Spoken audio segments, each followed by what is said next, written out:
Mr. Lerner, Here. Ms. Dolan, Here. Mrs. Jeffrey, Here. Mayor Morgan, Here. Mr. Comiskey, Here. Mrs. McKnight, Here. Mr. Gardner. Here. Salute the flag. I pledge allegiance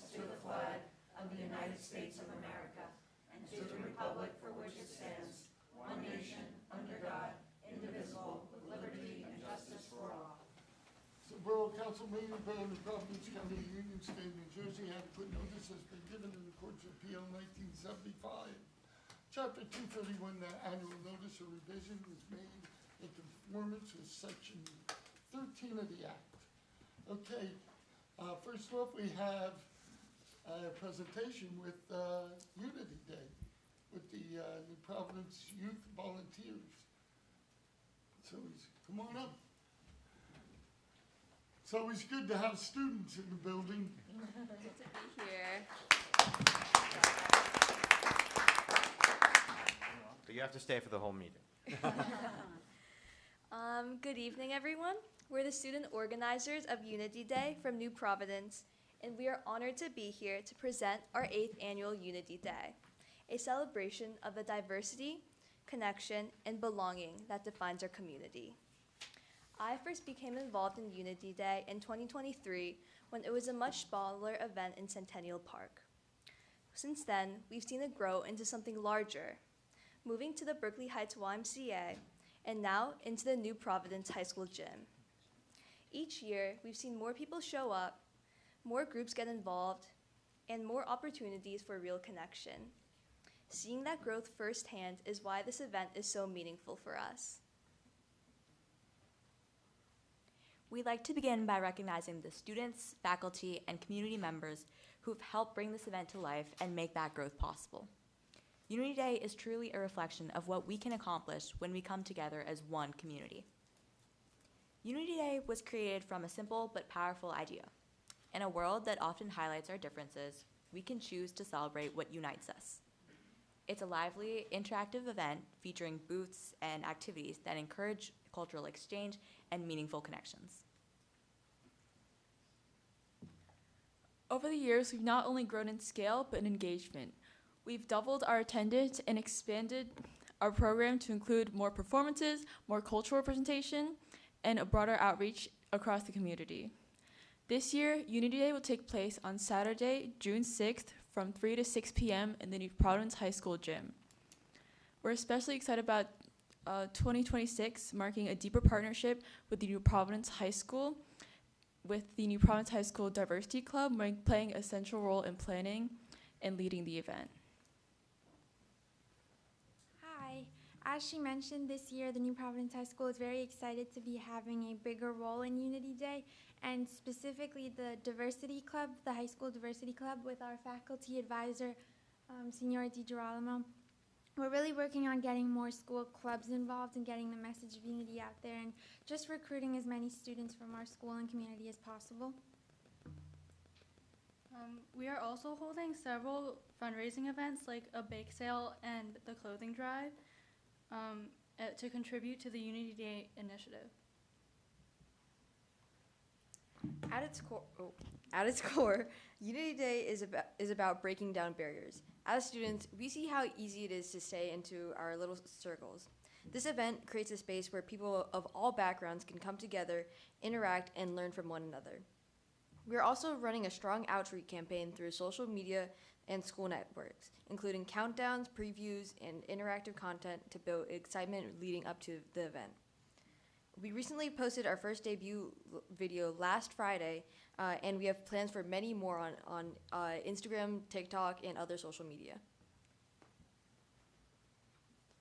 We've designed this year's event to engage all ages. We feature over 20 plus booths, including student-led groups such as the New Providence High School Diversity Club, Spanish Honor Society, and the Culinary Arts Organization, as well as local and cultural community organizations. We are also excited to expand our programming with continued partnerships, including the Huaxia Chinese School and the Nepali community. This year, we're especially focused on making Unity Day a truly interactive experience. Alongside our booths, we'll have hands-on activities like calligraphy, art stations, and cultural demonstrations that invite people not just to observe, but to participate. We're also excited to possibly include live performances from the middle school band.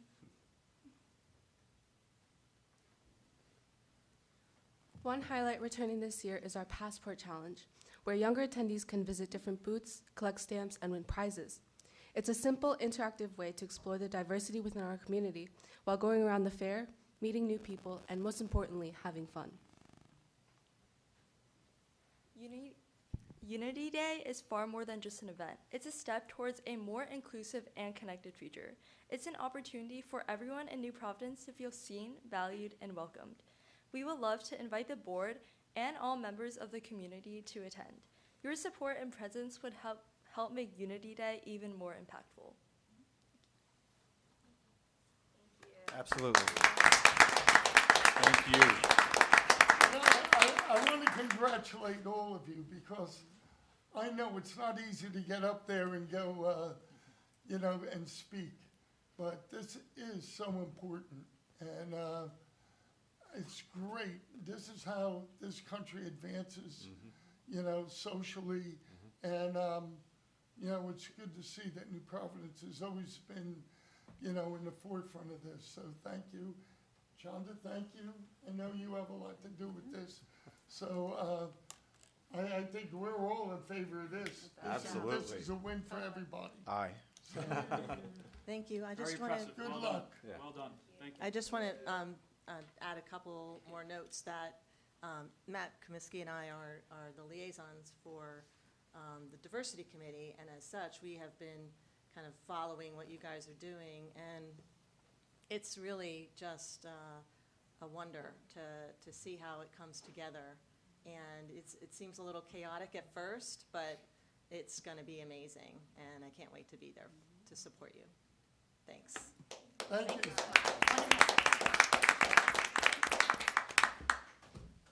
Thank you. That may have Yeah, been the most Dad, you wanna take a well-organized picture? presentation we've ever seen. Yeah, nice, right? 2 or Wanna take a 3, picture now with we're the up to 10. You want me up there? And the event gets bigger and Probably bigger. Matt as and you gotta go Kathleen, up. you guys should go up. You should Yeah. go up. Guys, you want to come on this side, so then there's more room for you to spread out, and then we'll add the mayor and Kathleen and Matt.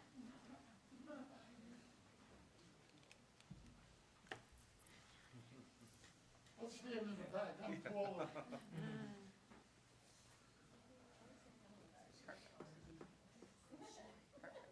There you go. Very nice.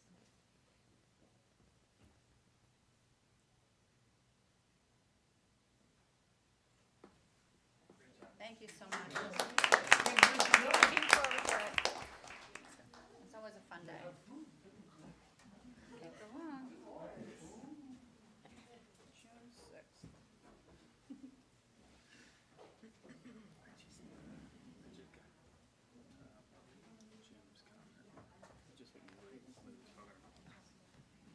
Putting that right in the calendar. Okay. We got the essay contest, but the essays came in late, so we're going to hold off until next meeting. Okay? I tell you, I just want to mention, I read the messages that we were sent, and we'll talk a little bit more about them, but I'll tell you, there's a really interesting theme amongst all the essays that I Yeah. think is really, really cool. I agree. Yes, I love them. Especially because they love the library. Okay. Can I have a motion on ordinance 03, please? Moved. Second. Please read the title. Ordinance 2026-03 is calendar year 2026 ordinance to exceed the municipal budget appropriation limits and to establish a cap bank. Okay, at this point, we have a public hearing on that ordinance and that ordinance only. Anybody wishing to address council? Seeing no one, I declare the public hearing closed. Roll call, please. Mr. Lerner, Yes. Ms. Dolan, Yes. Mrs. Jeffrey, Yes. Mr. Comiskey, Aye. Mrs. McKnight, Yes. Mr. Gardner. Yes. Okay. Resolution 145. Yes, Mayor. So we've got the public hearing of the budgets. Resolution 2026-145 is for self-examination of the budget resolution. New Providence has been declared eligible to participate in the program for 2026 based upon the certification of Jim, our Chief Financial Officer. Okay. Can I have a motion? So moved? Second? Second. Roll call, please.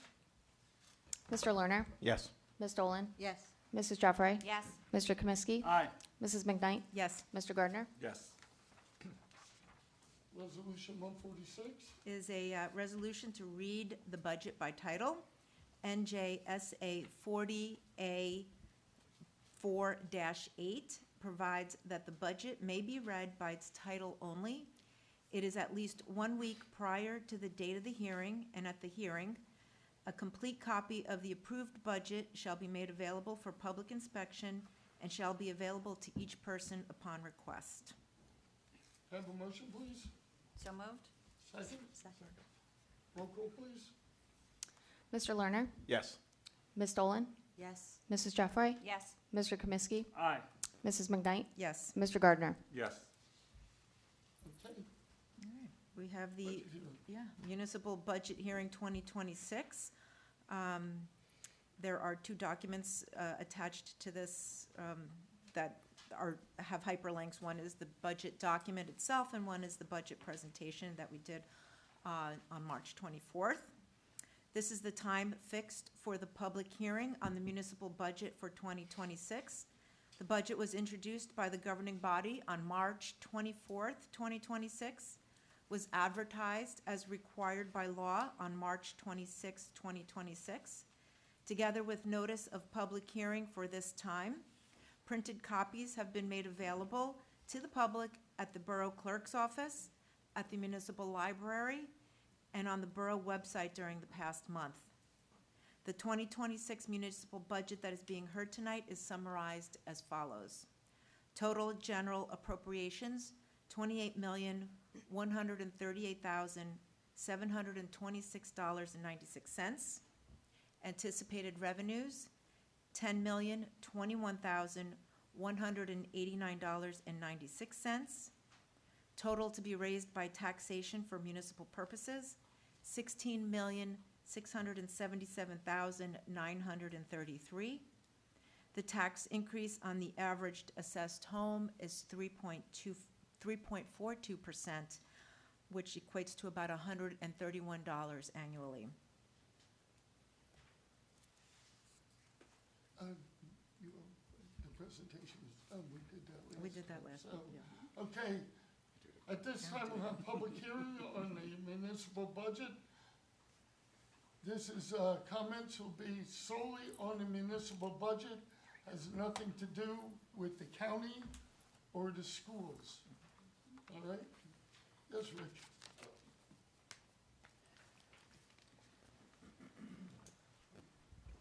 Good evening, Rich Cuomo, 126 Bradford Street. Kate Gallick, 31 West 3rd Street. Thank you. Good evening, Mayor Morgan, council members. On behalf of RISE NP, Kate and I are here tonight to address the open questions regarding the budget allocations for stormwater infrastructure maintenance and remediation.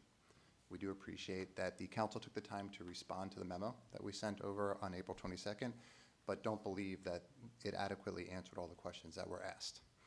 While it is clear from the response that the budget is very complex and subject to many laws and statutes, RISE NP is looking to understand with greater transparency how our tax dollars are being used to address stormwater maintenance and issue remediation in layman's terms, drawing a direct line from the operating budget to the work actually being done.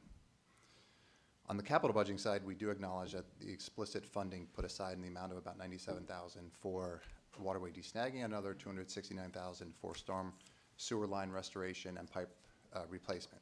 That's a great start, right? We definitely want to sit here and acknowledge that, you know, there is money set aside for that.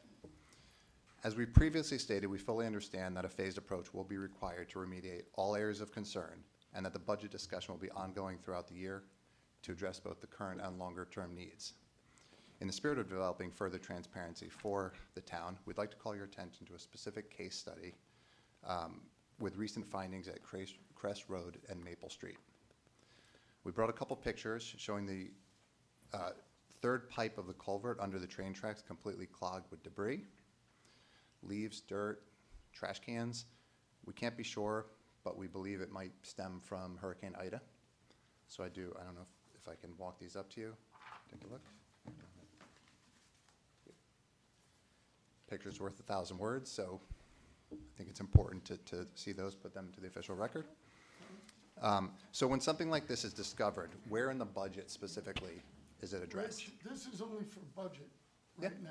Agreed. So my last But line, not about. I appreciate, with all due respect, the next sentence was, where in the budget specifically would something like this be cleaned up? We're from? trying to use it as a case study to Rich's point earlier, in layman's terms to understand, because we're not really understanding all of the various complexities of how money is used and moved and allocated and how it can be prioritized. So we thought it would be a good idea to bring a case study for you guys to say, okay, in that case, and I hate putting words in, but in that case, that's DPW's salary to go in and clean it out. We're just trying to use something tangible that will help the residents understand how these issues are being triaged relative to the budget. Well, layman's terms, right? That Along the job direct line. itself probably couldn't be done by DPW. It's too extensive for them. Okay. So we would have to go out to bid to find a contractor to clean that out. So And the that's bid, part the of, money. that would come from capital. Capital, but, okay. So, Okay, that's Okay. perfect. yeah, that's what we're driving at, right? We're not looking for all the answers at once. We want to understand where the work is being, how the work is being done and ultimately funded, and what budget line item. So we know that out of the $270,000 or so for stormwater restoration and pipe, it probably would come out of that, which would then reduce the amount available to do other issues possibly around town. And to confirm, once you get the bids and the amount is set, then it comes here for approval and then, okay. Yes. It's a long process, government. Yeah, we went through it with, I think that's sort of how Bradford 3rd and 4th worked, but yeah. Okay, that's great. Yeah. So, kind of following that, right, we want to continue to be clear. We don't believe that there's been enough money aligned to maintenance over the course of the years, which is leading to issues like this, which is going to only make our capital issue larger, right? So it's really important to get that money funded in the budget, in the operating budget, and I think of it kind of like snow removal, right? We plan ahead of time for snow removal. If it's not used, if we have a warm winter, fine, we reuse the money for something else. When we do get the storm, we have the money set aside. Same with bigger storms in the warmer season. Can I just ask you a quick question? You can. Just getting a perspective. Tell me when to That's a stop. manhole cover, so if you, Tell me when to stop when I'm like, I don't know. it's a circle, so it almost doesn't matter. Oh, I think it's that way. I want to know which is down and which is up. Yeah. So- Either way, This is going into the that's ground? looking straight down into the okay, ground. Okay, so, Yeah. so this one, I'm like, all right, this Yeah, one. that's the pipe, that's the manhole from on top. So you can see just from two angles, it's both completely full. Thank you. Right, And no that's the problem. way they look today. That's the way they look today, as of Friday. Friday? Yeah. I'm gonna put like our CFO on the spot. I'm gonna have him come up and kind of explain how that process works when we allocate dollars in the operating budget for like that type of thing. So Yeah. remedial kind of cleaning, and where it comes from, how it rolls over from one year to the next. Let me just ask one question, like, what is that? Trash can. Trash can, we Trash think? can? Yep. That got stuck through the pipe and then made it all the way to the manhole. Right. Like the ones that we have outside of our house size trash can. Mr. Testa? Yes. Is that, we've heard a lot Yes. about you, Hi. good things. Man, the myth, the Nice legend. to meet you. Hi, nice to Thank meet you you. for being here. All right, so where do you want me to start? So on the operating end, basically, let's talk about capital, because that's easier. Usually it needs a useful life of 5 years or more.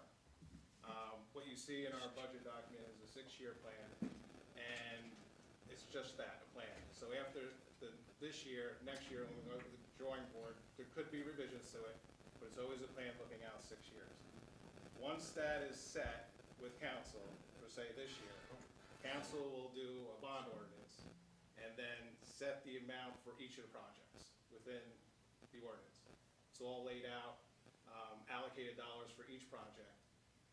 Once that's done, then it goes back to the different departments. They go either out to bid or they get quotes, come back, get all the quotes, we go through the purchasing procedure, goes back to council to award the contract. Once the contract's awarded, the work's done, then we pay the contractors. So that's the capital end.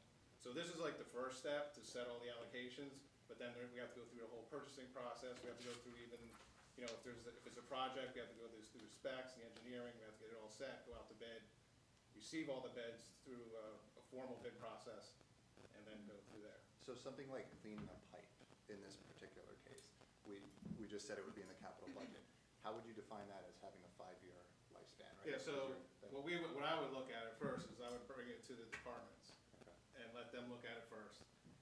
Look at the situation, see what it is, see if it's something that can be done by our own staff. If it can't, then we would go out for contractors. We need to get people there to look at it first before we can decide if it's gonna be a capital project or an operating expense project. Usually things like that, because if you clean it, if it has a life of more than 5 years, it could fall under the project then. But we gotta get people there to look at it first before we can make that decision. Can you give us an operating scenario? Is it a threshold of a dollar threshold or an allocation? No, it's not dollar threshold, so tree maintenance. You're trimming trees, it's an operating expense. If you're cleaning storm drains, in other words, they're filled with leaves or whatever, DPW goes there, cleans them, operating expense.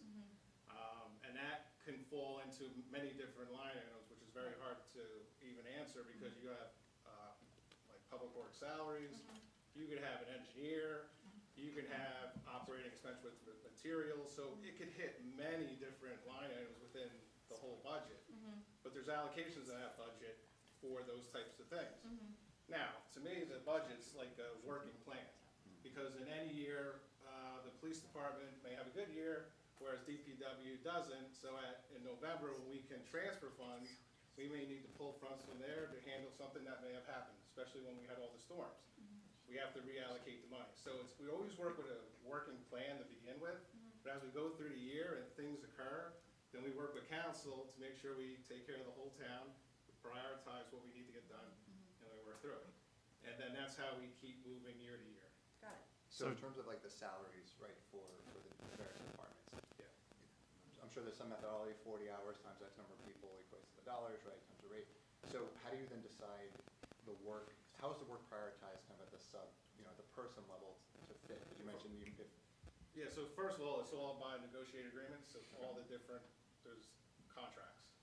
So there's salary guys, but to your point of salaries plus overtime. Now, what is done within the department, that's up to the department itself. Like the director of public works has their manpower, sees what needs to be done, and that's up to, the administrator and the departments to figure that out. I can't answer that question. That's fine. But our jobs are to make sure that all the people that we have working for us, all our staff, can be paid. And we have enough money to cover their salaries and possible overtime, because we do have things that occur during the year, and that's what we make sure that we have. How they spend their day and what they do is a totally different discussion. Got it. Probably for a different topic. Fair. But is it safe to say from a money perspective that in the operating budget, that would be something that would cover, for instance, the 20% of pipes that the DEP says annually need to be checked? That's a maintenance thing, because that's what we're required to do as a municipality.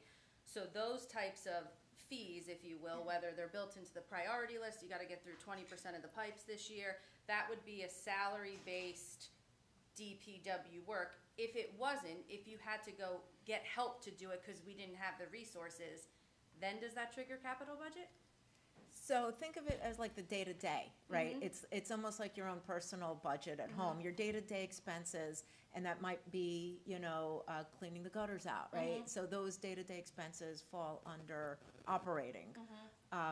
But like Jim said, if it becomes something beyond the scope of what you can do yourself on the roof, then it could flow over to capital. So it's not black and white either. Like it's. Yeah, the key with capital, it has to have a life of 5 years or more, and that's really important when you're going out for bonding, because by law you can't bond for more than the useful life years in an aggregate. So you really want to go out with capital items that have a long life, that you want residents who are going to have access to whatever you're doing. Putting the over money the life towards, of the- yeah, Right, right, exactly, yeah, I exactly. understand. So- Okay. And Jim, would it be fair to say that other variables include access to specialized equipment, access to specialized expertise, access to specialized manpower, in addition to that 5-year life cycle? It's strictly a life cycle of Okay. 5 years. Okay. Those type of things, if it's something like like you're developing plans, an engineer and his specialty, there's only a certain amount that could be towards capital, but it has to be towards a capital project that has 5 or more years. Okay. If it was regular engineering work that you're doing, it would fall under the operating budget. So it really depends on the scope. Okay, thank you. So kind of to wrap up, right, what more can we do as residents to ensure that on the operating budget side, we have the appropriate prioritization for the various departments to address the concerns that we have, right? So the pipes in the pictures. Well, we're gonna have a meeting with you on May 7th, so we can go through all that. Okay. Then, when we have the engineer there and Okay. stuff like that. So we'll see a plan, at least They're a also makings of a on plan June then? 4th, because you have all these questions, and other people do. June 4th, 7 o'clock, here, we're gonna have a town hall meeting about stormwater. Great. So everybody knows you can ask all your questions to the professionals, and they can give you the answers. Because, quite honestly, we can't give you the professional answers that you're looking for. We're gonna have to bring people in. So you'll be able to get it right from them. Okay, great. Thank you. Thank you for the time. Appreciate it. Thank you both. Thank you. Thank you, Jim. Thanks, Jim. Thanks, Jim. Anyone else? Seeing no one, I declare the public hearing closed. Okay, I'll ask for a motion. So moved. Second, Second? roll call, please. I'll just read the title real quick. Resolution 2026-147 is a resolution adopting the 2026 municipal operating budget for the Borough of New Providence. And Mr. Lerner? Yes. Ms. Dolan? Yes. Mrs. Jeffrey? Yes. Mr. Kaminsky? Yes. Mrs. McKnight? Yes. Mr. Gardner? Yes. Sorry for missing that one. No, it's okay. That's okay. I tried. Okay, where are we now? Okay, we still have one more. Sid. The SID. So the Special Improvement District, which we call the SID, budget hearing 2026. Again, there's a hyperlink for the budget document if anybody wants to take a look at it. This is the time fixed for the public hearing on the Special Improvement District budget for 2026.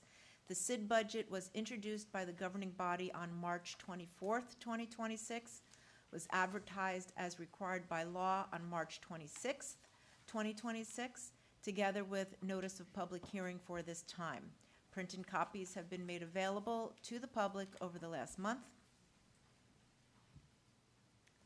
Mayor? Really? Okay, this is only for comments on the Special Improvement District. If anybody has any comments, please raise your hand, give their name and address. Seeing no one, I declare the public hearing closed. Resolution 148, Yeah. please. Resolution adopting the 2026 authority budget for the New Providence Special Improvement District. Have a motion, please. So moved? Second, Second. roll call, please. Mr. Lerner? Yes. Ms. Dolan? Yes. Mrs. Jeffrey? Yes. Mr. Kaminsky? Aye. Mrs. McKnight? Yes. Mr. Gardner? Yes. Okay, I need approval of minutes for April 14th, please. So moved. Second. All in favor? Yes. Yes. Yes. No, so be it. Okay, we have correspondence from Amita Saxena about landscaping noise. And they looking for us to address the noise from leaf blowers. County Union, introduction of their budget. Board of Adjustment, 25 Primrose. New Jersey Transit, financial assistance. Glenn Meyer, concerns regarding flooding on Stanley, and I know Pat and Ralph were out there the other day. Board of Adjustment for 14 Sloop, State DOT, aid grant programs, and I know we're looking into that. And New Providence Police Department, police intern Cappuccino. Cappuccio. We know where your mind is. That's Yeah, Lisa. yeah, you're right. Any comments? No. None? Council business? Nadine, administration. Thank you, Mayor. So the first one is Resolution 2026-149, is a resolution opposing Senate Bill 1836, enhancing eligibility of religious and nonprofit organizations to convert certain property to inclusionary developments with affordable housing. Okay, so this is a very important resolution. It's our opposition to this bill going through at the Senate level. Basically, this bill looks to remove home rule at the municipal level. It looks to supersede, or rather to take over our master plan and put it in the hands, allowing the religious and nonprofit organizations to just come in without regard to our zoning laws, which are very strong. Our master plan is strong. Our planning board has worked very hard, and this bill would come in and just basically override it. But I'm just going to read it to make sure. Resolution urging the state legislature to reject Senate Bill 1836, arguing that it undermines municipal authority over land use planning. The resolution emphasizes that municipalities invest significant time and resources in developing and updating master plans to guide growth, infrastructure, and community character. S1836 would allow religious and nonprofit organizations to bypass local zoning processes to create inclusionary developments with only 20% affordable housing, potentially increasing density without regard to local capacity or public input. So clearly, this is not something we want in our town, as we respect our master plan and our planning board. Resolution 2026-150 is a much happier one, is a resolution approving requests of the New Providence business community to sponsor community events during the calendar year 2026. So every year, our business district sponsors certain things such as the summer concert series, downtown trick-or-treating, fall fest, and the holiday walk. So all things that we've come to love here in New Providence as great traditions. This resolution is moving that forward.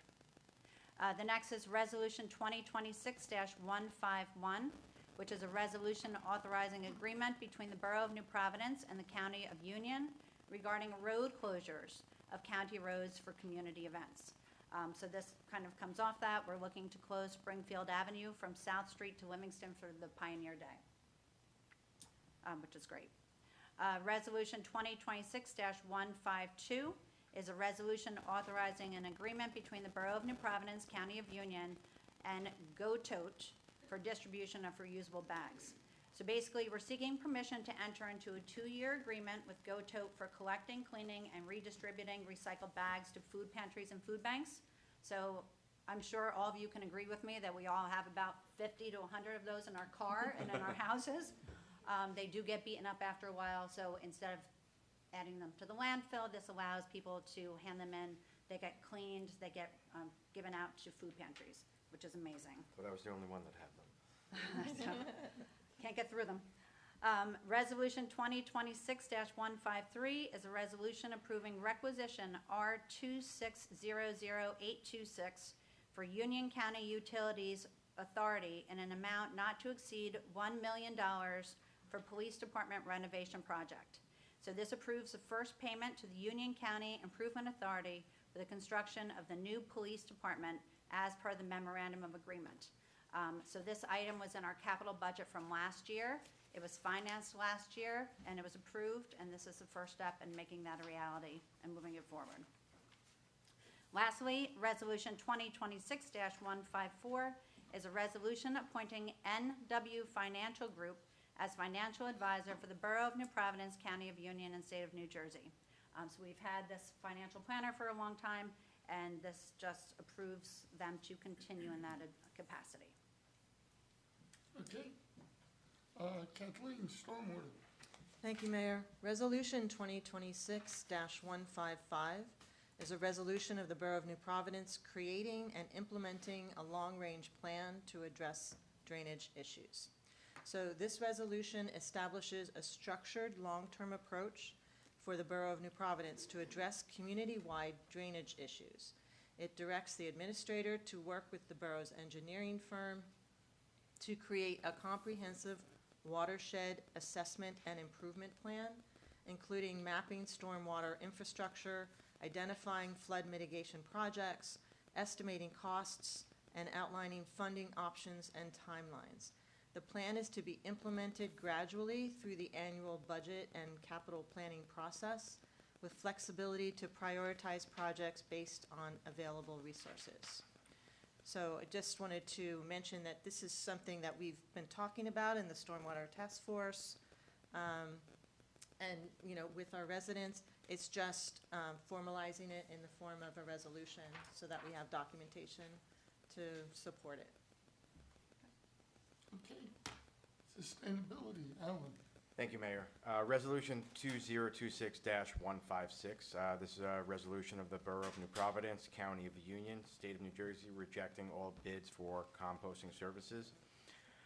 Under the New Jersey Local Public Contracts Law, if a project is properly advertised and no bids are received on 2 occasions, the borough is allowed to enter into negotiations and award a contract without further public bidding.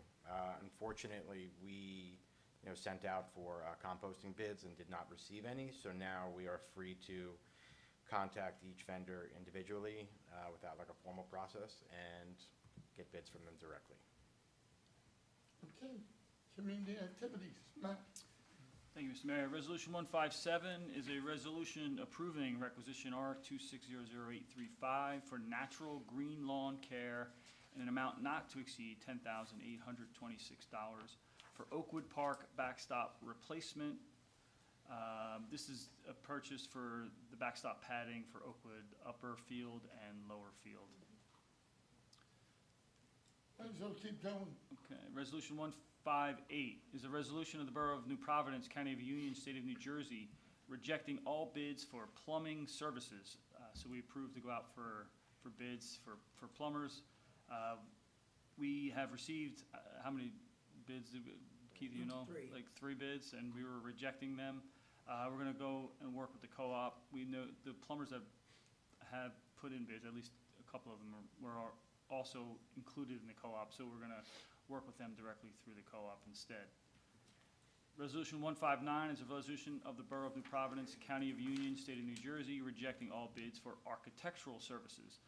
Again, we went out, we approved to go out to bid for architectural services to have an architectural firm on hand in case we had projects coming down the pipeline. And I believe we kind of started looking at this due to the police station and the DPW and using the county as our project manager. There are architectural services.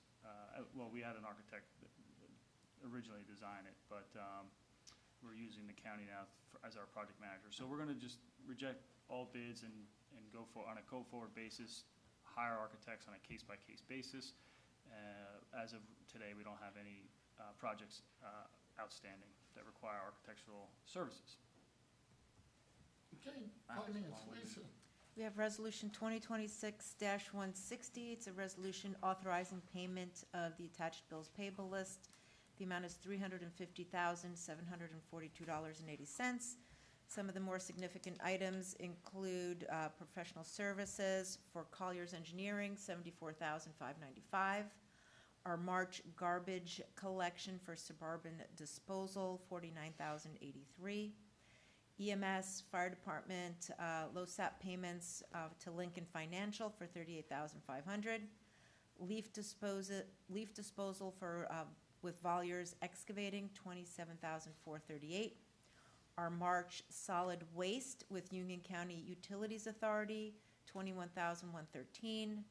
Our monthly hydrant usage with New Jersey American Water, $22,258. Our DID quarterly payment goes to the New Providence DID, $18,390. And surveillance equipment for Continental Fire and Safety, $17,692. Okay, legal. All right, resolution 2026-161, resolution authorizing signatories on closing documents for the sale of 705 Central Avenue, Unit 1. This basically just empowers the borough administrator, the mayor, and the borough attorney to sign documents at a closing. All right, public safety, I need authorization to hire a SLEO 3, which is a school resource officer for Our Lady of Peace, and we don't have anybody right now, but I know, Bill, you and I have some questions, and we gotta move forward. Annual authorization would be, the caveat is it's subject to negotiation of that agreement with the school and preparation and legal approval of any memorandum of agreement. Thank you. I have raffle applications for Robbie's World Foundation, RA 1261, and the application is properly reviewed and prepared. Resolution 162, approving the PBA to host the annual PBA car show on October 3rd, which is always a great event. Resolution 163 is approving requisition for Verizon NJ not to exceed $5,000 to relocate the fiber optics from the old, the police station over to the old Borough Hall, where the police will reside while the construction is going on. Okay, let's go to council reports. One thing, I think we all saw that SafeWise, the public law enforcement magazine, made New Providence the 6th safest town in New Jersey. So I just want to thank everybody. You know, it's just such a great community, and it means a lot. It really does. So, the other thing, stormwater.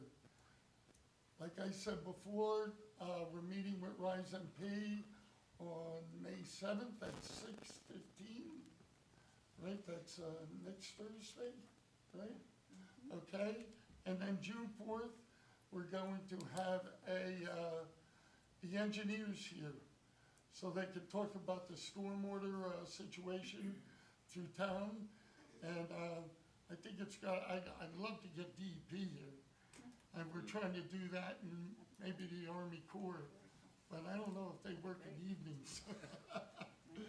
That's a town hall, right? Huh? It's a town hall. Yeah, it's a town hall. Everybody's invited, and they're able to ask questions that are pertinent to stormwater. All right?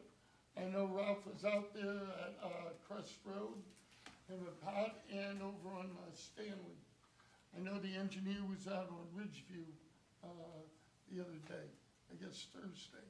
So, any more on that, Keith? Not on the Ridgeview. Yeah.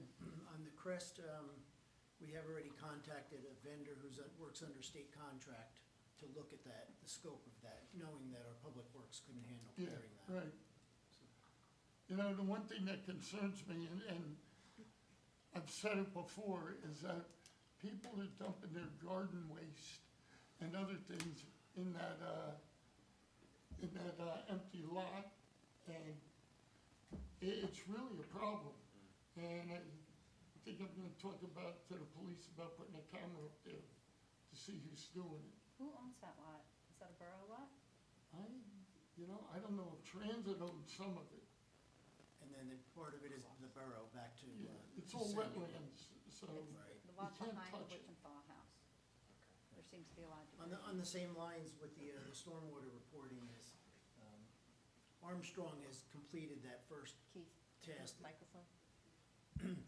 Armstrong, we're talking stormwater now and what we've accomplished. Armstrong just recently accomplished that first task that they were assigned, and that had to do with the Passaic, the de-snagging, and it was specific from Springfield Ave out to the Passaic River, and it was the large trees, and so that task, check, that one's done right now. Okay, That's good. great. All right, that's pretty much all I have. We have, pharmaceutical, dump off at the police are gonna be doing, so that's coming up. So there's a lot of things. That was last weekend. Yeah, but That there's was- another one coming They doing soon another one? Oh, in the fall, so, okay. you know, they get it's amazing how many, prescription drugs, aren't being used, people pass away when they change prescriptions, and how much gets, dropped off, so it's really good. Want to mention the fishing derby too? Yeah, the fishing derby is Saturday, and when's it start? Really 9? early, I think so. 9 o'clock, and that's really, that's a fun time. Every time I went with my kid, I caught a cold, never a fish. Always So, cold and rainy. but it's great, it's good. I know my grandson will be there, for sure. Okay, Al, yeah. chat with the mayor on Friday. Yeah, chat with the mayor on Friday, hopefully, maybe a little late because you have the mental health thing going at Summit, but, I'll be there. 6 Okay. o'clock. I just looked, the fishing derby starts at 8. Ooh, 8? 8 o'clock, even Yeah. earlier. Earlier? Yeah. That's what it says. Yeah. Okay. I just know it's early. Yeah. Very early. They have coffee. They do have coffee. There's They better. coffee. Lots of coffee. Love them Okay. kids. So pretty much everything normal on the home front. You know, we just had Earth Day, we had the New Providence Cleanup Day, which was a hit. And then I guess the most exciting thing is we're having a free cycle Sunday, May 3rd in the pool parking lot. All the snow is melted, thank God. And everyone keeps talking about all the stuff that they're gonna be bringing by, so get ready. And the drop-off deadline is noon, Noon? Okay. correct? Correct. Yes. So if you want to bring something to drop off, do it before noon. It'll be strictly enforced. Strictly enforced. When do you start accepting? 9? I think 9 o'clock, right? Yeah. Okay. That's all I got. Okay, Kathleen? Okay. I just wanted to mention, the New Providence Historical Society is hosting their annual craft fair on Saturday, May 9th, from 9 a.m. to 3 p.m. And that will be on the grounds of the Saltbox Museum on Springfield Avenue. The New Providence Garden Club will also be hosting their annual plant sale, and the same location. And the museum will be open for tours, and there will be a graveyard tour offered at the New Providence Presbyterian Church that day at 1:30 p.m. also. And if you want to do that, please send an email to npcemeterytours@gmail.com to register. Okay, Nadine? Thank you. Okay, so here we go. Paint the Town Green has begun. Brian's going to talk a little bit more about what we just did this last weekend, but I'm going to tell you what's coming up. So we're starting tomorrow with the kickoff in town at the DeCorso Center for our senior citizens. They are very excited to be a part of this. They're excited to have us there. Debbie Merrick, who is the head of both our committee here in town and then also the New Jersey Coalition, she will be there presenting information about cell phones, because cell phones and the impact is something that affects everybody. So people are very excited to hear about that. So she's going to kick that off. And then as a group, we're going to all go outside and we're going to tie the ribbons around their trees, which is a very exciting thing as well. On Friday, as the mayor mentioned, is going to be the coalition kickoff. So for those of you who don't remember, New Providence basically created this project, and now we're up to 14 towns that are united to bring this effort to their boroughs, their towns, their cities, starting conversations to end stigma and bring awareness and education about mental health to all residents. So the kickoff is Friday. It is at Summit Village Green from 5 to 7. There'll be some discussions. I heard yoga is going to be happening. It looks to be a really great time.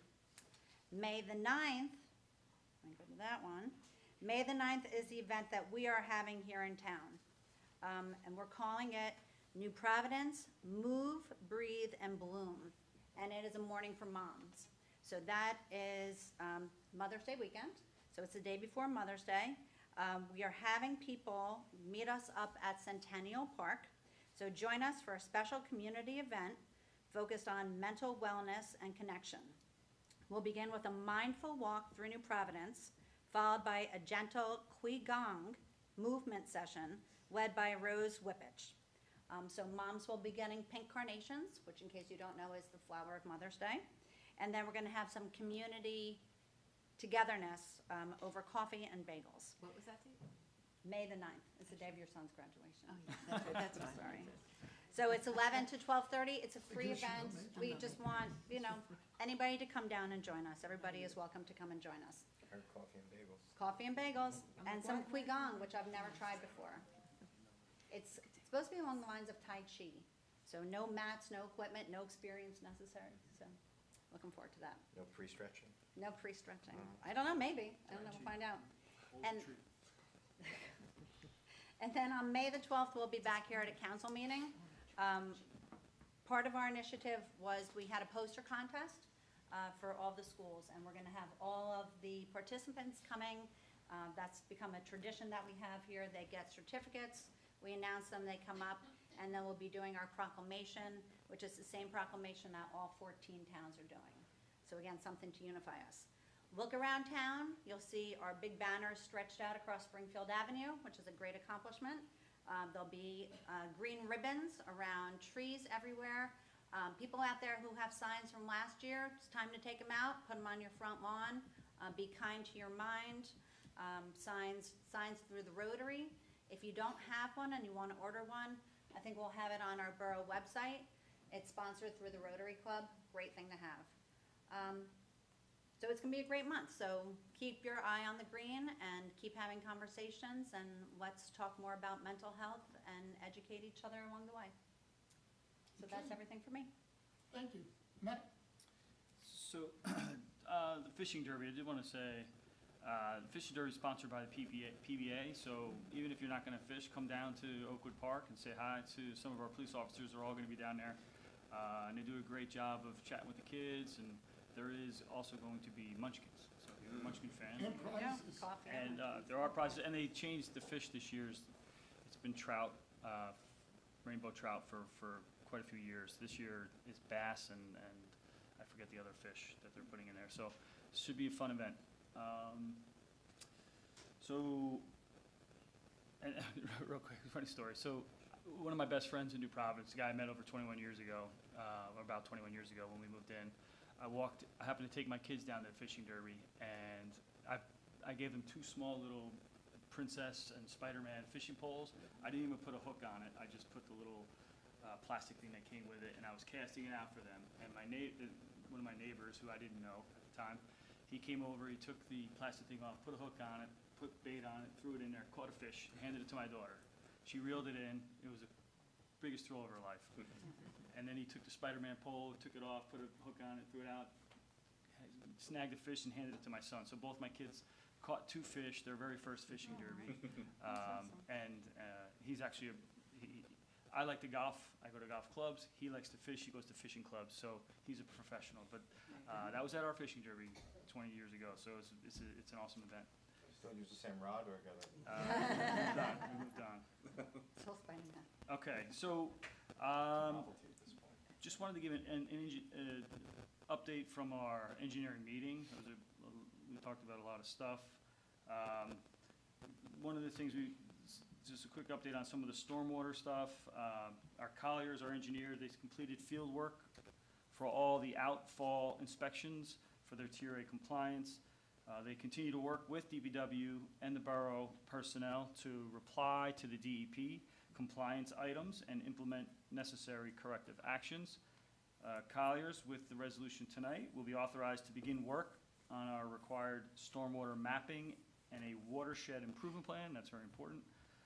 Work for that, we'll start this spring of 2026. And Colliers is also working with borough personnel to complete the mandatory annual stormwater reporting required to be submitted to the New Jersey Department of Environmental Protection by May 1st. What else? So for engineering, we talked about Maple Street. So there's a project, Maple Street and Mountain Ave, that we are sort of changing the traffic flow there. We had a meeting with some residents. They provided some feedback, so we made some tweaks to that project, changing the degree of the stop coming on to Mountain Avenue. So they're finalizing their plans and getting New Jersey's DOT review on that, but those look great. Police station.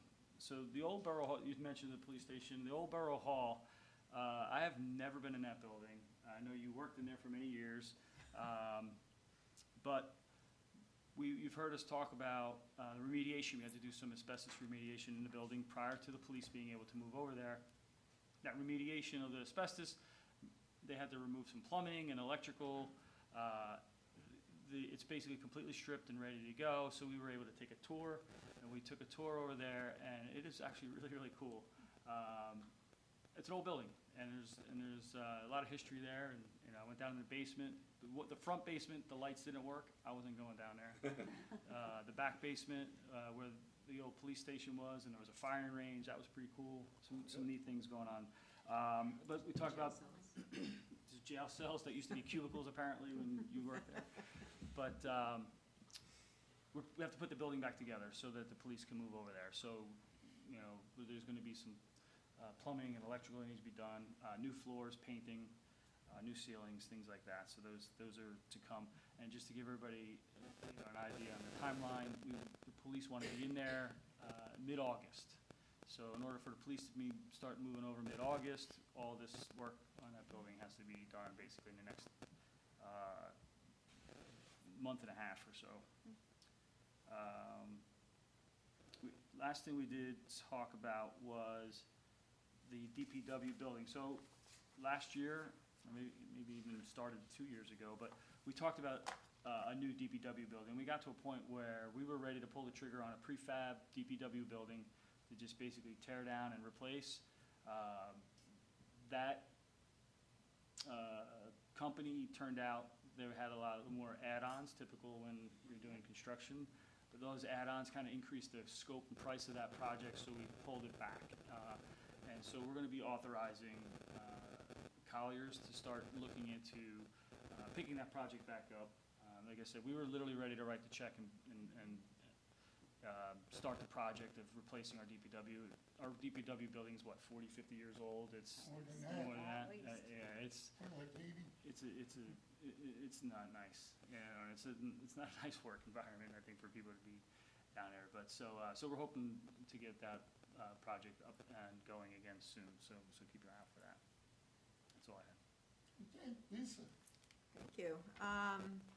So America 250, we had a very successful first annual Reverend Caldwell Day.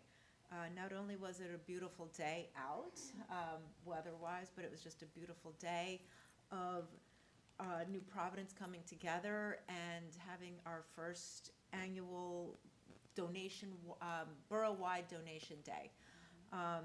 What started out as the brainchild of Diane Beliska and Maria DeLuca with, well over a year ago, of just maybe collecting at the high school for a couple of different organizations, ballooned into collecting for, how many? 22 charities at 12 different locations throughout town.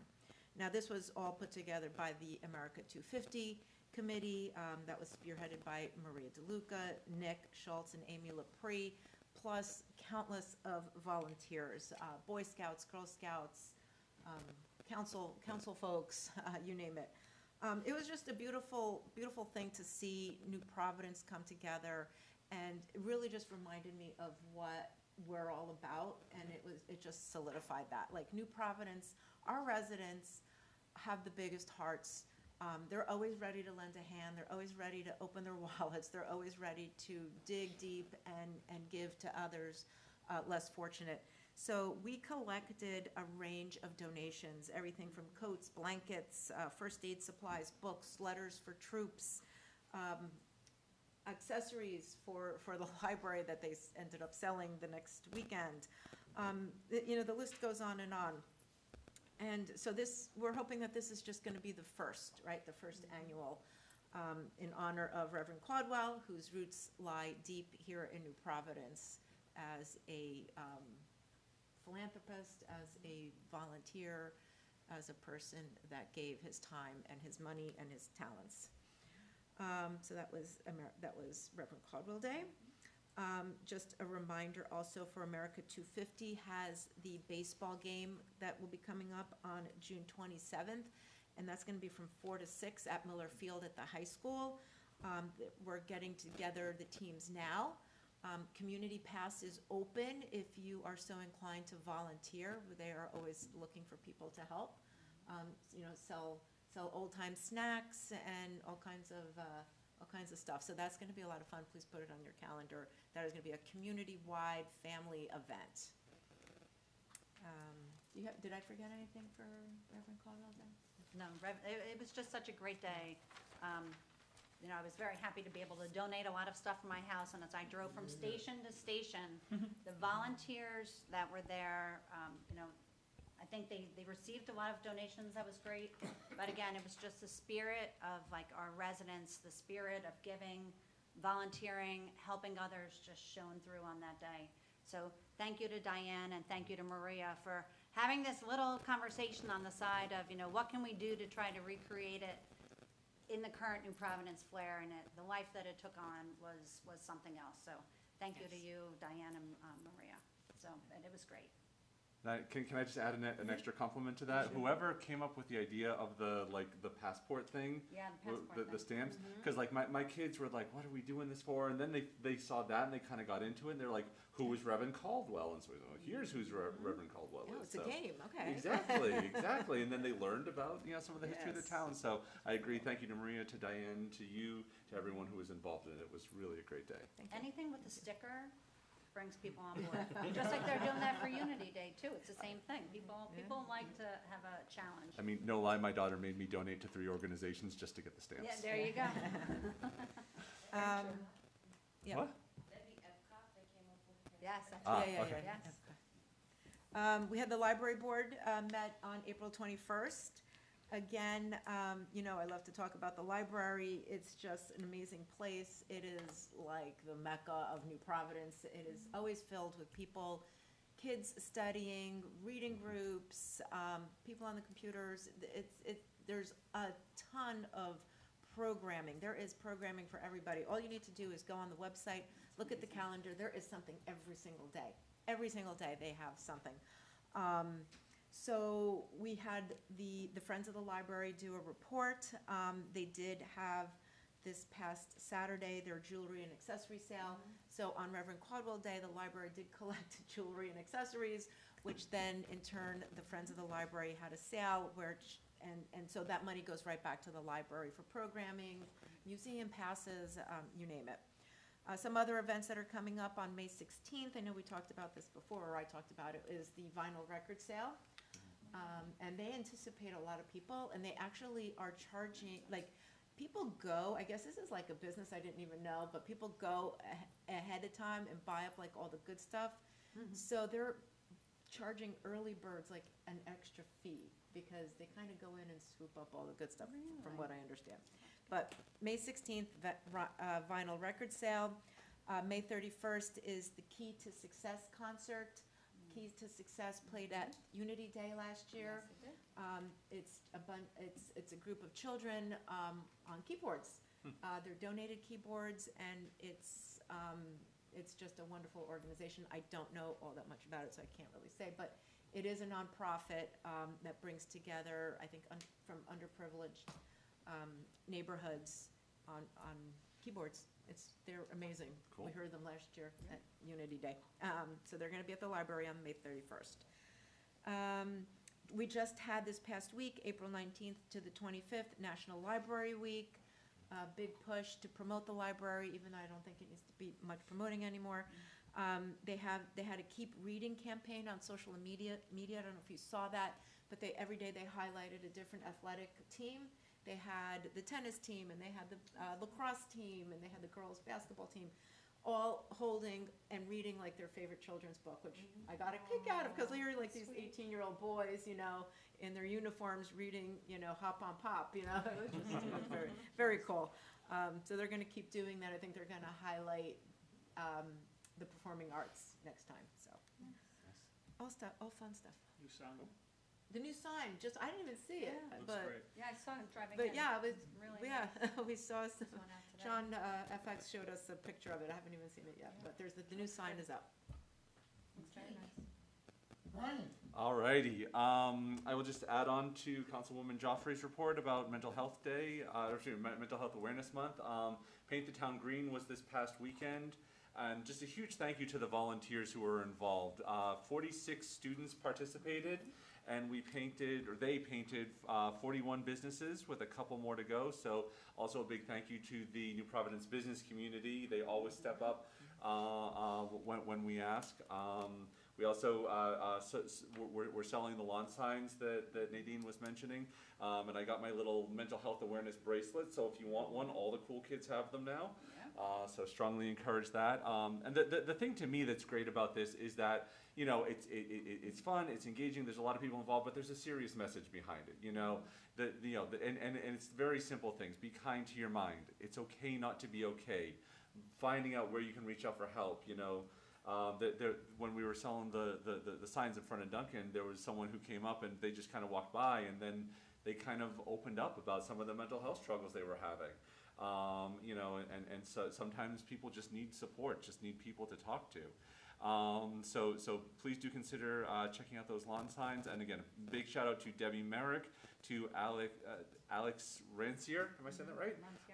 And also to Nadine. Nadine has such a passion for this, and has really given a lot of extra hours to it. So a big thank you to everyone. That reminded me of, on Sunday we were painting, and I think at least 2 or 3 people stopped and said, wow, this is great, you know, and just had full-blown conversations with Nadine about mental health and just being open and talking about it. Yeah, just seeing us out there painting, people did stop by, and Lisa and I did paint, so if you see some really extra creative, interesting shaped hearts and ribbons, that was probably. Or not so good shaped. I did a service to the business community by not painting. By not painting, but. Everything else is operations normal. Okay, great. Okay, at this time, public hearing, anybody wishing to address council, give their name and address.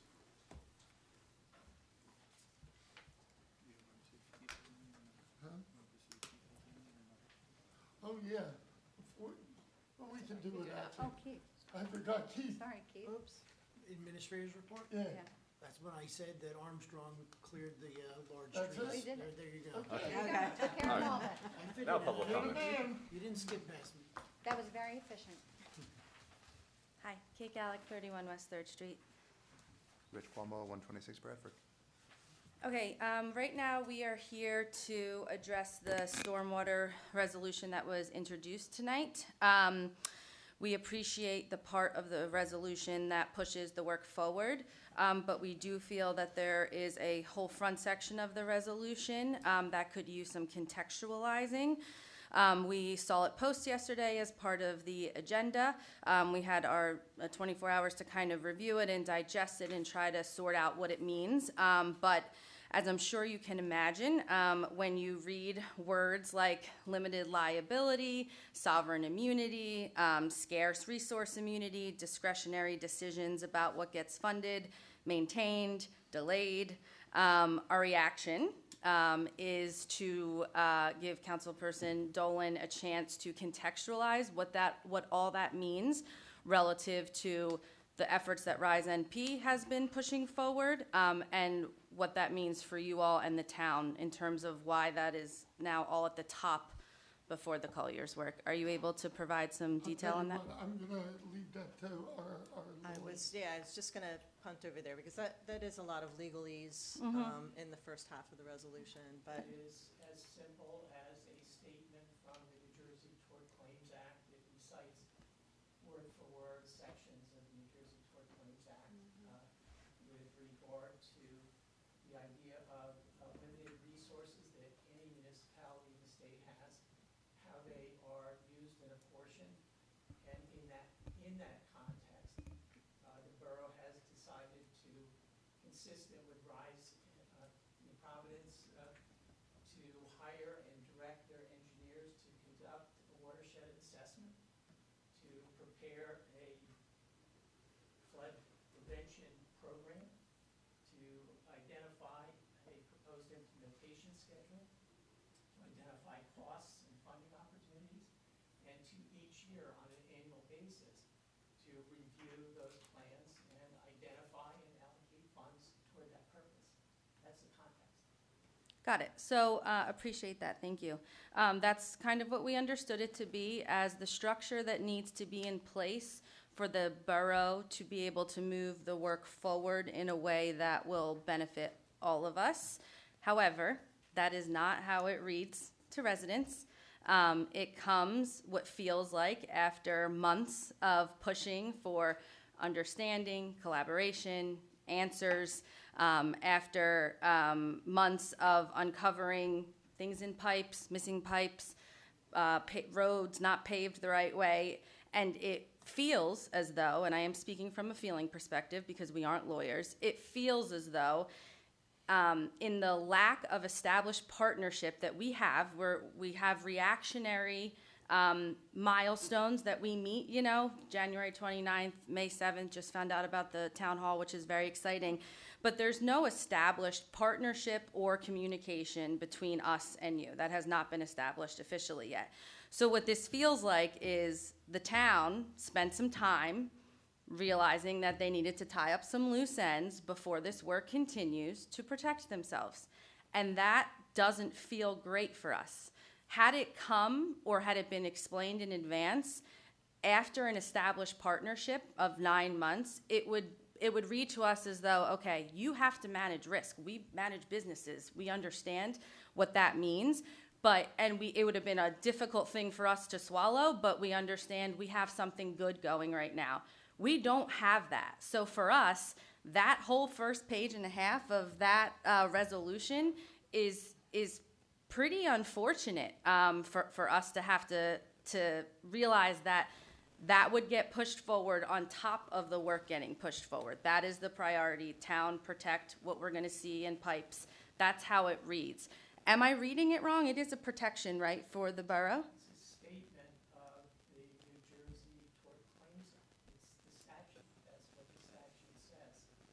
And then it is an identification of actions that the borough has agreed to undertake and to have an organized plan to address the stormwater issues in the borough. That's what it is.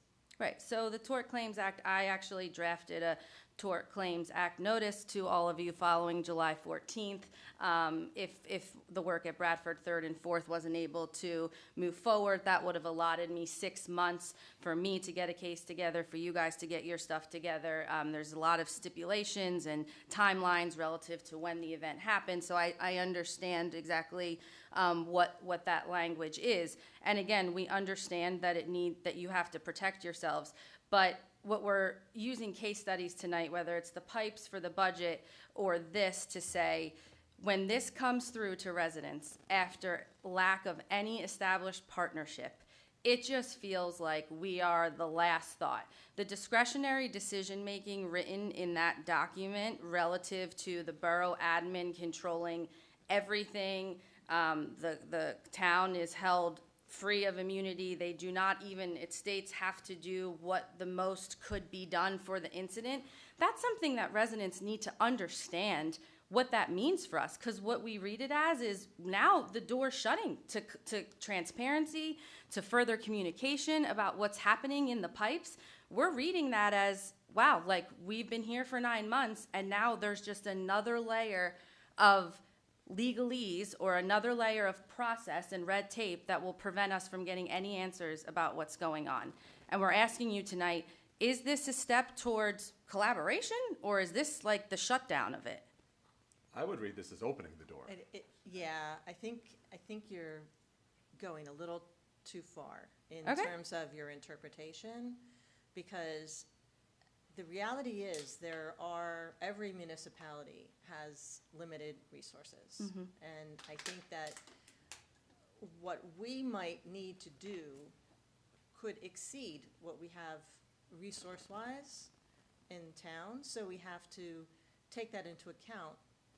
That's why we're going for state funding, that's why we're going for federal funding, because we know that we don't have the resources that we would need to fix every single issue that's going on with Mhm. respect to stormwater management. Mhm. So, as our attorney said, this is state statute. It's not something we're making up. It is a way of just putting it in context with the work that we're doing for stormwater management, municipal-wise, putting that into context with what we are bound to through the statute.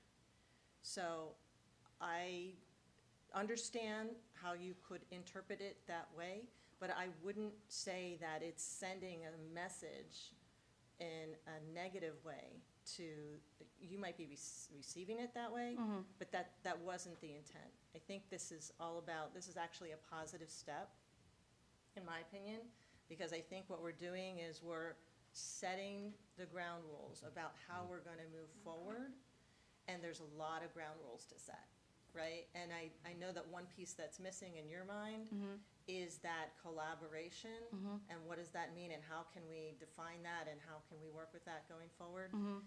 And I think that right now, it looks like we're gonna be having quarterly meetings with RISE NP, Mhm. and you probably want more than that. Mhm. But I know that all of these things are getting us further ahead in addressing this issue. There's a lot that's been done since July 14th, and even before that, that we haven't yet really clearly articulated Mhm. to the community.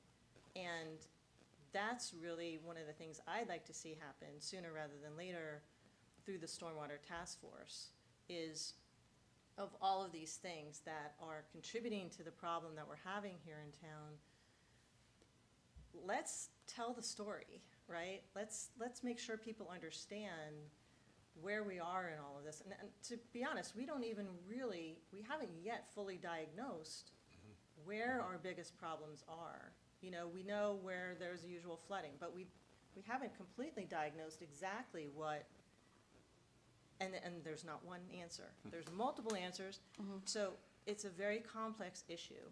But me personally, you know, having lived here 36 years, this is the most progress I've seen in this issue in 9 months than, you know, probably, and I don't mean to demean anything that's happened in the past. I just think the issue is getting more acute, and so the idea is that we need action now, we need to fix this now, and I know people are very concerned about it. Mhm. But all of this stuff is leading towards the solutions that we're striving for. So I understand where you're coming from, but I also think that I wouldn't interpret this as a way of us saying, yeah, well, you know, we're limited in what we're gonna do. I think there's no limit to what we might want to do, we just have to figure out how to get it done.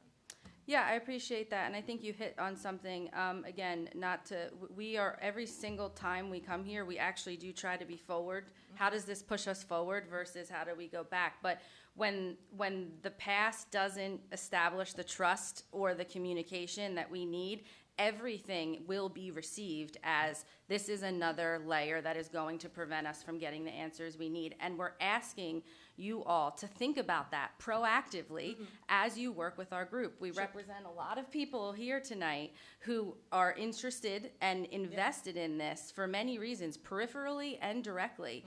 And without any established partnership, everything will come across to people as another roadblock or another way to protect the town versus meeting us where we are in the streets And that's really important to us. I also think it's really important to note that from the Colliers' perspective, we know in October there was a resolution approved for them to do a bunch of MS4 work.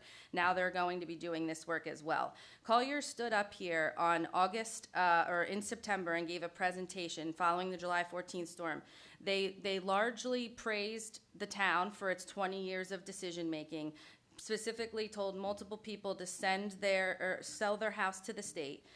No pipes had been scoped at that time, no drainages had been checked, no paving had been checked. And since then, we've uncovered in almost all of those spots that there are workable solutions, that they aren't as big as maybe we thought. They're still big, they still require all the processes, all the money, all the stuff, but there are workable solutions. So we have a lot of concerns about Collier's ability to take this on from an expertise standpoint and to be objective about it. So I think as we move forward, when we think about communication, reports, what we're going to be able to see, we need to see the level of communication and expertise and details that are going to make us feel, when we're in our homes taking on the storms, that this is moving in the right direction. Otherwise, this will continue to be the feeling that we have between both sides for the foreseeable future, and we don't want that. Okay. Yeah, and just to add, right, just in terms of that credibility, we have been up here, last 6-7 months. The narrative now changed with the proof and all the discovery that's been happening. We're no longer talking about the Passaic, right? There was kind of just an unstated or understood notion that the Passaic was the root of all flooding in the town. We've disproven that. The pictures you have in front of you today show it. It's not just the Passaic. So just us being up here, we want to continue to build that trust because, again, as Kate was saying, we don't feel we're here to push that forward, but we're not receiving back the same amount of, I think, respect that we're looking for in order to continue the discussion, dialogue, in a collaborative way. Okay. So, and I did have one question specific to the resolution dated 2025-270, which was what Kate mentioned on 10/28 around Collier's work for MS4. How is that different than the resolution that was just the second half of the resolution that was passed today? Because it seems like there's a lot of overlap between the two. So I guess I'm just confused as to what's the differentiation. Yeah, so my understanding is that there is a specific watershed improvement plan that needs to be developed that is distinct from MS4. Am I right about that? Yeah, so we're talking about the watershed improvement plan. That's in this resolution that we just read tonight. Okay. And MS4 is a separate activity. So the work when we had met with the DEP town hall that they had done. Yeah.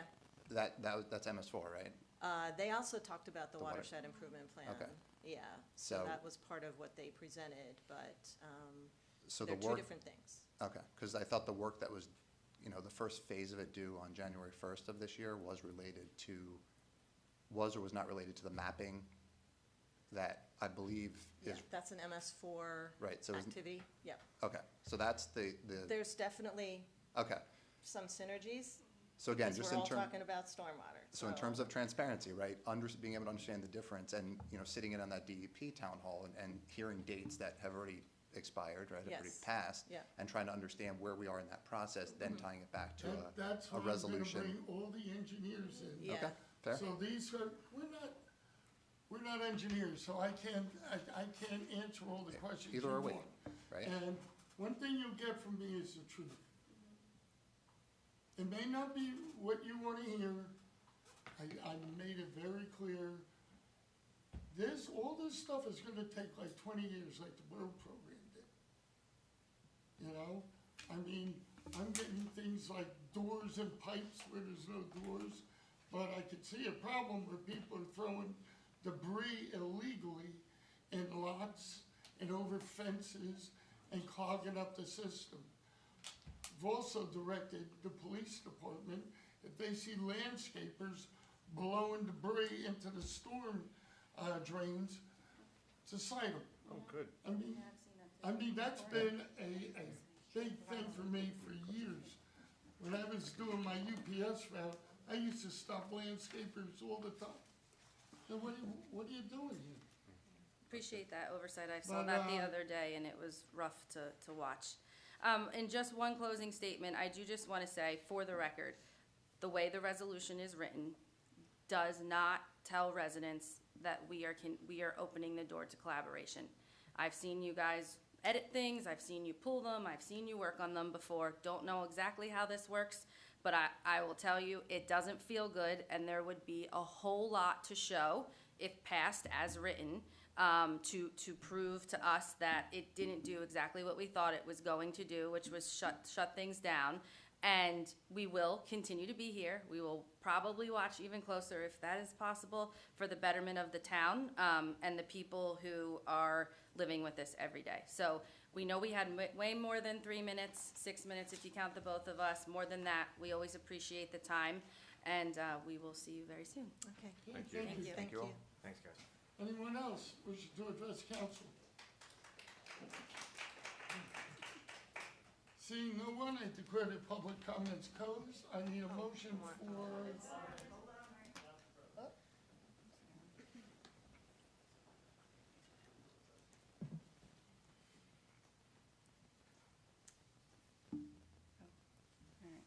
Notice here. Hi, Sarah Aarons, 99 Crest Road. Good evening, Mayor and Council. So I'm here regarding an ongoing safety and stormwater issue at 99 Crest Road that has still not been addressed despite multiple requests.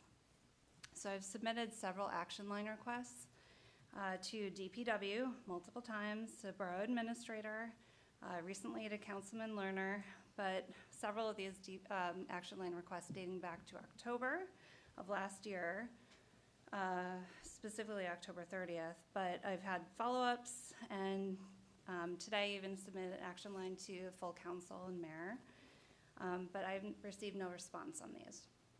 So the issue involves a fallen tree that was previously reported dead while still standing within the borough's stormwater system and culvert that's right next to my house. And the DPW indicated in May 2025, so last year, that the tree would be removed before it fell, before it caused any damage to personal, people, property, but that did not happen. So October 30th, it fell right after I walked out with my daughter to school on our driveway, and then we could have gotten hit by it, but luckily we didn't. And it did damage some of my property. But, so the DPW partially removed the tree, which the portion that was on my driveway, blocking my garage and on my house. And so a large section of the tree still remains across the culvert. It's resting on the collapsed borough fence that used to serve as a safety barrier for the borough's stormwater system. So my question is, how is this still unresolved 6 months later? So this was preventable, and now it remains unresolved. So at the April 14th committee or council meeting, resolution 2026-140 was approved to pay Armstrong $5,000 for quote-unquote Passaic River desnagging. And I wasn't sure what that meant, but now I just heard that Armstrong just finished the first phase of tree removal in the culvert from Springfield to Passaic, so it's a different section of town. But at the March 24th council meeting, Mayor L. Morgan, you mentioned that Armstrong would be coming out to remove trees in the culvert on Crest Road, which I got excited. I never said that. I can replay it back to you and send you the link. I said Armstrong was gonna do that? Yes. I don't 100%. remember that because. It's okay. I can send you the link. I don't handle the public works. Okay. So Well, I don't know why. it was mentioned specific to Crest Road. But I didn't say it. So you're taking that back? I don't know what Armstrong's. You did say it. It's on video. So I'm just stating what you stated. Well, I'm gonna go back in the records because I don't remember saying. Okay, so. I don't use contractors' names, so. I wouldn't have said it if you didn't say it. It was said. So it was stated that Armstrong specifically, and I have no idea who Armstrong is, so that's why, I'm coming to ask. But, so it was clearly indicating at the time that the fallen tree in the culvert next to my house was going to be part of whatever tree removal. So I felt a little bit excited about that at the time. But I do have a few straightforward questions. So does that approved work with Armstrong include the fallen tree and debris in the culvert and the stormwater system next to my house? They've completed the scope of their work. It was to remove fallen trees, but it was from Springfield Ave out to the Passaic River. Okay, so so is it the DPW's responsibility, or does the borough have to hire Armstrong and do another resolution to get the tree removed in the culvert next to my house that's on the fence? Because I know historically, my property goes back a bit, and the stormwater system goes back a bit into the woods behind my house.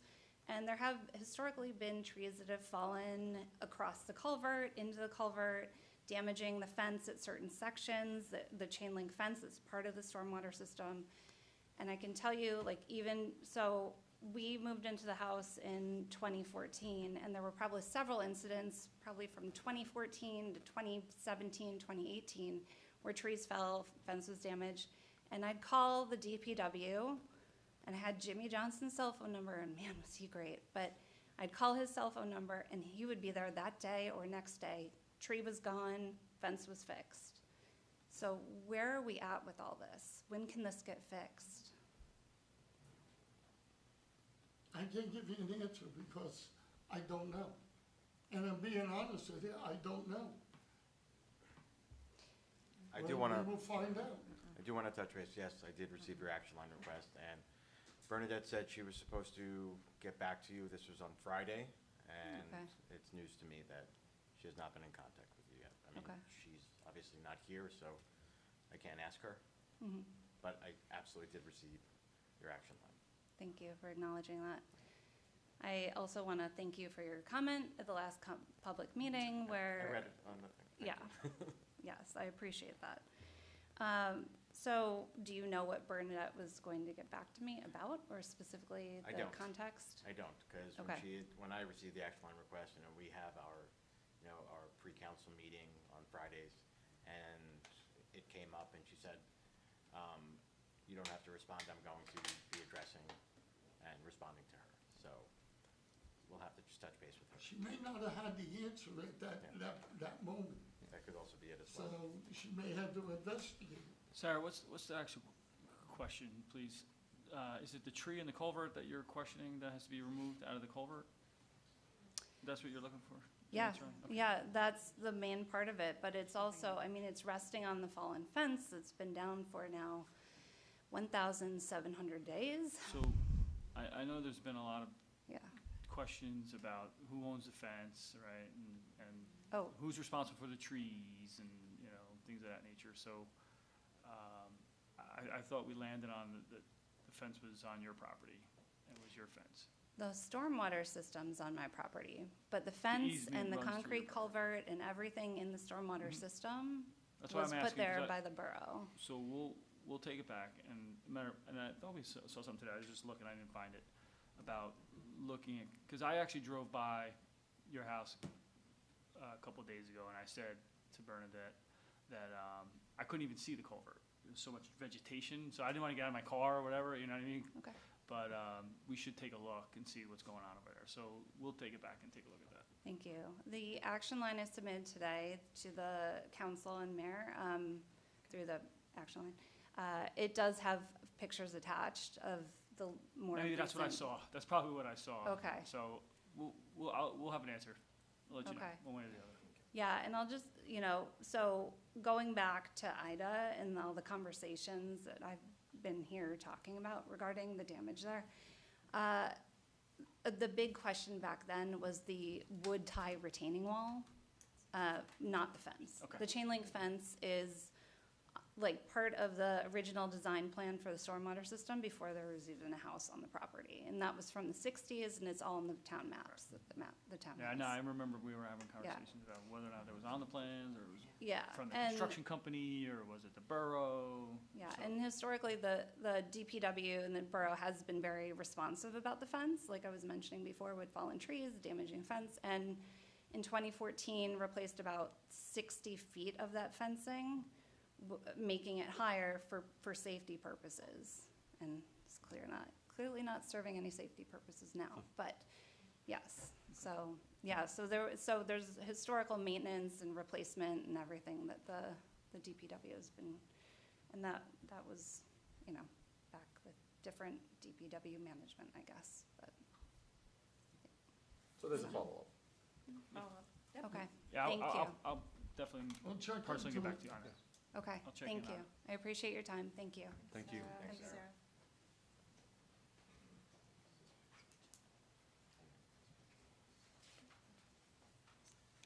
Hi, Vicki Witchendall, 105 Crest Road. I live next door to Sarah.